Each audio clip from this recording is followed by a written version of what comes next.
Un incendie fait au moins 10 morts dans le Xinjiang. Les camions de pompiers ont été bloqués par des barricades et l'entrée du bâtiment en feu a été verrouillée, empêchant les résidents de s'échapper. La Chine alimente-t-elle les drones russes? Les drones de fabrication iranienne utilisés par les forces russes en Ukraine semblent contenir des pièces chinoises. Ils sont qualifiés de contrefaçon de modèles occidentaux.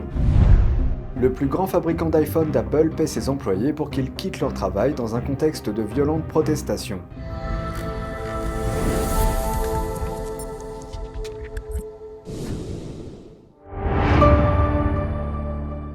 Bienvenue dans Regard sur la Chine. Avant de commencer, je vous informe que le programme Regard sur la Chine sera diffusé sur la nouvelle chaîne Regard sur la Chine NTD. Je vous invite à cliquer dès maintenant sur le lien en dessous de cette vidéo pour vous abonner. En effet, suite aux élections américaines de 2021, notre chaîne NTD français s'est vue retirer sa monétisation sur YouTube. En d'autres termes, nous ne bénéficions d'aucun revenu depuis cette période. Pour que nous puissions continuer à vous informer dans de bonnes conditions, vous pouvez nous soutenir en vous abonnant et en partageant le lien de la nouvelle chaîne. Merci pour votre attention et j'espère vous retrouver très vite sur la nouvelle chaîne de Regard sur la Chine. Un incendie s'est déclaré dans un grand immeuble de la région du Xinjiang dans le nord-ouest de la Chine. Cet incident tragique a fait au moins 10 morts. L'incendie a déclenché une nouvelle vague de colère parmi les résidents locaux et sur Internet. En effet, la ville d'Urumqi, capitale du Xinjiang, est soumise depuis plus de 3 mois à des mesures de confinement strictes liées au Covid-19. Les médias d'État chinois déclarent que l'incendie s'est déclaré dans la nuit de jeudi à vendredi et a été provoqué par une rallonge de prises électriques. Il a débuté au 15e étage et s'est rapidement propagé aux étages supérieurs. Il a fallu environ 3 heures au service d'urgence pour l'éteindre. Les vidéos de l'incident mises en ligne ont soulevé des questions sur les mesures de confinement prises par la Chine. L'une d'elles montre un camion de pompiers attendant d'entrer dans l'enceinte. Des clôtures lui barrent visiblement la route. Ces barrières étaient censées empêcher les citoyens de quitter l'enceinte et de propager le virus. Une autre séquence montre des camions de pompiers bloqués à l'extérieur de l'enceinte, laissant leurs canons à eau hors de portée des flammes. Une résidente vivant à proximité du bâtiment a déclaré à The Epoch Times que la sortie de secours de l'étage était verrouillée, et que les résidents n'avaient aucun moyen de s'échapper par le toit. L'entrée principale du bâtiment était également scellée. Elle a remis en question le nombre de victimes indiqué par les médias d'État, estimant que bien plus de 10 personnes ont dû mourir. Un message sur les réseaux sociaux chinois indique que les 3 enfants d'une même famille sont morts. Le plus jeune n'avait que 5 ans. Les parents n'auraient pas pu rentrer d'une autre ville en raison du confinement local. La personne qui a posté le message a dit que sa famille vivait sous les étages qui ont pris feu. Ses parents et sa sœur ont couru dans les escaliers, mais ont découvert que l'entrée était verrouillée. Ils ont finalement pu s'échapper par la fenêtre d'une famille vivant au premier étage. Répondant à la colère en ligne, les autorités ont déclaré que les résidents avaient pu quitter le bâtiment en feu. Mais une annonce que l'on croit provenir du comité du quartier a indiqué que les entrées de l'immeuble seraient scellées à partir du 21 novembre. Dans le sud de la Chine, la mégapole de Guangzhou renforce ses restrictions liées au Covid-19. Les médias locaux rapportent que 19 hôpitaux de fortune ont été construits ou réaménagés à partir de stades ou de halls d'exposition, avec 30 000 lits au total. Tous réservés aux personnes testées positives au virus et aux contacts proches des cas confirmés. Mais le mécontentement monte en flèche face à ces nouvelles mesures.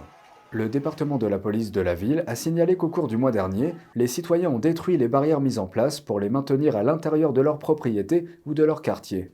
Cela se serait produit 148 fois en l'espace d'un mois. Des vies chamboulées, des gens enfermés chez eux, confinés par des règles de quarantaine imposées. Quelle serait votre réaction?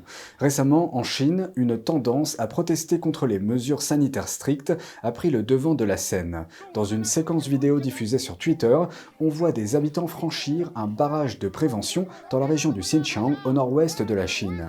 Ils disent qu'ils voulaient simplement rentrer chez eux et ils n'ont pas eu peur, même face à la police armée. Nous n'enfreignons aucune loi, nous rentrons juste chez nous. Allez-y, tirez-moi dessus, faites-le. Dans une autre séquence, on voit les résidents d'un complexe communautaire affronter la police. Cela a été pour libérer un homme qui a été violemment arrêté par des agents de contrôle de la pandémie à Chongqing, dans le sud-ouest de la Chine. N'utilisez pas la violence, pas de violence. L'homme a imploré l'aide de la foule. Aidez-moi. Finalement, les résidents ont libéré l'homme des mains de la police et l'ont escorté plus loin. La Chine alimente les drones russes et les appareils visent les villes ukrainiennes. Un rapport récent fait la lumière sur le lien entre l'Iran, la Russie et la Chine et sur leur utilisation apparemment illicite des technologies occidentales. Voici la suite. Dans une terrible attaque éclair en cours à travers l'Ukraine, les forces russes ont récemment utilisé des drones tueurs de fabrication iranienne pour frapper les infrastructures critiques de l'Ukraine. Selon un nouveau rapport d'un groupe de surveillance, ces armes semblent contenir des copies chinoises de pièces occidentales, comme le moteur de ce Shahed 136 construit par une entreprise de Pékin.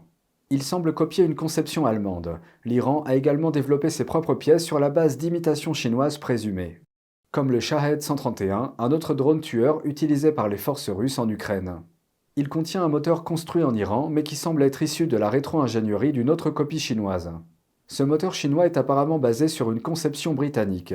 Et ce n'est pas tout, les chercheurs ont également découvert que le Shahed 136 et un autre drone iranien fourni à Moscou contiennent des pièces fabriquées aux États-Unis. Le Parti communiste chinois est très doué pour échanger le marché contre des technologies. C'est-à-dire que beaucoup de technologies, tant qu'elles entrent en Chine, seront tôt ou tard entre les mains du PCC. Dans le rapport, les chercheurs écrivent « La Chine joue un rôle plus important que prévu dans les capacités de fabrication de drones de l'Iran ». Il s'agit d'un soutien mutuel des positions selon lequel le PCC aide l'Iran à développer une certaine technologie de drone. Deuxièmement, il s'agit d'un échange d'intérêts substantiels. Tout cela se fait en violation des sanctions des Nations Unies. Les conclusions de cette enquête pourraient causer des problèmes aux entreprises occidentales impliquées dans la technologie des drones. Mais il est plus que probable que l'Iran se procure cette technologie sur le marché noir avec l'aide de la Chine. Dans le rapport, les chercheurs demandent aux États-Unis de contrôler plus énergiquement ces réseaux. Auparavant, les États-Unis avaient déclaré que tous ceux qui seraient liés aux circulations d'armes entre l'Iran et la Russie risquent des sanctions. Le fournisseur d'iPhone d'Apple, Foxconn, tente de résoudre un conflit avec ses ouvriers en Chine. Des protestations ont éclaté à propos des salaires et des politiques de confinement strictes à Zhengzhou la semaine dernière. De nombreux employés ont décidé de quitter la plus grande usine d'iPhone du monde. Les départs alimentent les inquiétudes quant à la capacité d'Apple à livrer des produits pour la période chargée des fêtes de fin d'année. Voici plus de détails sur les mesures prises par Foxconn pour calmer la colère des employés. Une source de Foxconn, qui a souhaité rester anonyme, affirme que plus de 20 000 employés ont démissionné. La majorité d'entre eux étaient de nouvelles recrues qui ne travaillaient pas encore sur les lignes de production. Ceci après que des protestations ont éclaté à Zhengzhou la semaine dernière. La police a été filmée en train de frapper des manifestants dans la rue. Foxconn propose de payer un peu plus de 1 300 € aux nouveaux travailleurs pour qu'ils démissionnent afin de tenter de résoudre le conflit. L'entreprise a également présenté ses excuses aux travailleurs mécontents. Ils affirment qu'il y a eu une erreur technique liée à la rémunération lors de l'embauche. Les travailleurs affirment avoir été trompés sur les indemnités de l'usine. Foxconn a lancé une campagne de recrutement au début du mois, promettant des primes et des salaires plus élevés après avoir dû mettre en place des restrictions liées au Covid en octobre. Ces restrictions ont contraint l'entreprise à isoler de nombreux employés en les faisant vivre dans des dortoirs et des installations de quarantaine de fortune sur le site. Les travailleurs se sont également plaints de devoir partager les dortoirs avec des collègues testés positifs au Covid-19, que l'on appelle virus du PCC, et d'une pénurie de nourriture. Ces restrictions extrêmes ont provoqué un exode massif de l'entreprise. L'usine produit les célèbres modèles du iPhone 14 d'Apple. Le complexe abrite environ 200 000 travailleurs. Le mécontentement a perturbé la production à l'approche des fêtes de fin d'année. Une source anonyme de Foxconn affirme que les récents départs n'auront aucune incidence sur la capacité de l'entreprise à honorer les commandes, car les nouveaux employés devaient encore suivre des cours de formation avant de commencer à travailler sur les lignes de production. Ils disent que l'incident a eu un grand impact sur l'image publique de l'entreprise, mais qu'il n'affecte pas beaucoup sa capacité. Les problèmes à l'usine Foxconn surviennent alors que la Chine enregistre un nombre record d'infections au Covid et multiplie les confinements, ce qui alimente la frustration des citoyens dans tout le pays. Apple affirme avoir du personnel dans l'usine et travailler avec Foxconn pour répondre aux préoccupations des employés. Une marche armée dans des eaux contestées. 4 navires des gardes-côtes chinois sont récemment entrés dans les eaux contestées près du Japon. L'un des navires est armé d'un canon de large diamètre. Les navires chinois se sont aventurés près des îles Senkaku, dans la mer de Chine orientale. La Chine et le Japon revendiquent tous deux ces îles contestées. Ce mouvement d'unité intervient une semaine après la rencontre du Premier ministre japonais avec le dirigeant chinois Xi Jinping. Les navires chinois ont quitté les lieux après que les gardes-côtes japonais leur ont ordonné de partir. C'est tout pour aujourd'hui, merci d'avoir suivi Regard sur la Chine. On se retrouve demain pour une nouvelle émission. Prenez soin de vous et à bientôt.